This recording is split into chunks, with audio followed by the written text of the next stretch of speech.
अथ श्रीसत्यसन्तुष्टस्तुतिः। सत्ये नारायणे तुष्टो भक्तिभारेण यः सदा सत्यसन्तुष्टनामानं यतिराजं तमाश्रये।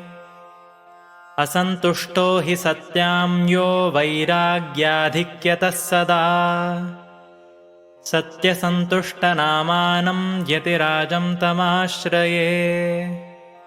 सत्यं यस्थापयन् वादे सन्तुष्टो वृषवद्बली सत्यसन्तुष्टनामानं यतिराजं तमाश्रये।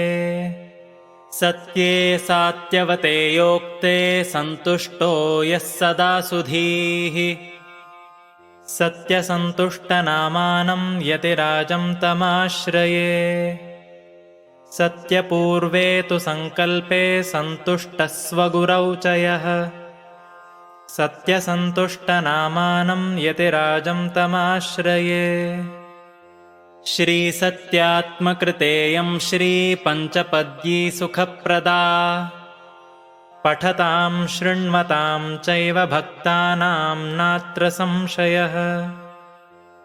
इति श्रीसत्यात्मतीर्थविरचिता श्रीसत्यसन्तुष्टस्तुतिः।